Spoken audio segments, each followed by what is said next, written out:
বলে এটা সুন্দর করে বলতে পারবে না আগে তুমি কতবার গেছো এটা বলো, তারপর আমি বলতেছি। বলো। 5-6 বার। মিথ্যা কথা কইছে, বুঝা রাখেন। না না আমি বলছি 5-6 বার। শুনেন, বিয়ে করার পরে 8-9 বার গেছে। আমি বিয়ের আগে বেকারি কইছি যে শ্বশুর বাড়ি খুব যত কম পারি যাবো, কারণ শ্বশুর শাশুড়ি একটা জামাই গেলে খুব কষ্ট করে, কি খাওয়াবো কেমন কি আয়োজন করবো। শুনেন আমি বলি তো যাইতে চাই না, যখন আসি ও একদিন গেলে তারপরে দিন বাপের বাড়ি যাইবো। আচ্ছা ঠিক আছে, ফাইনালি কইছিলাম এবার যে যাবো, যাই কিন্তু রাইখাম আমি থাকতে পারবো না।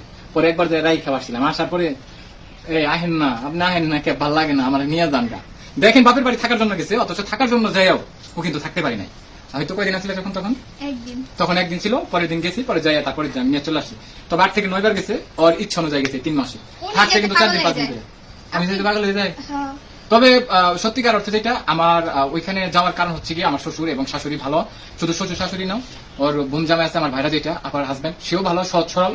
আর আমার একটা শালা আছে ঢাকাতে থাকে, কি করে জানো, মাদ্রাসা করে, 23 পারা না 24 পারা মুখস্থ করছে। হাফিজ।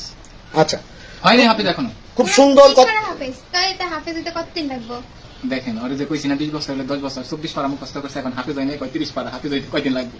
30 পারা শেষ করলে তারপর বলতে পারবে। আচ্ছা ভাবি, আসলে আমাদের ভাবি অনেক সহজ সরল। তো ভাবি, আলম ভাই বললো যে 8-9 বার গেছেন শ্বশুর বাবার বাড়িতে, আর আপনি বললেন 5-6 বার।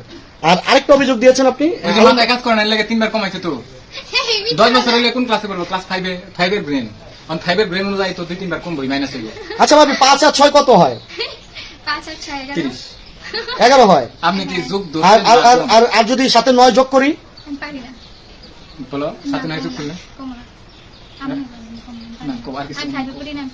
ও না 5 পড়ে না, ও কি ইন্টার পরীক্ষা দিছে? হ্যাঁ আমার মুখ দিয়ে বের করে ইন্টার পরীক্ষা দিছে, ওটা পাস করবো। 4টা সাবজেক্টের পরীক্ষা, সারা দিন ঘুমাই না, খালি কই পাস করবো না ফেল করবো। আমি নামাজে গেলে কয় নামাজ পড়ে আমাকে দোয়া করে না জানি পাস করে মুখ দিয়ে পারলাম না, কয় আলম হাসানের বউ কি কইবো, কও পরীক্ষা ফেল করছে।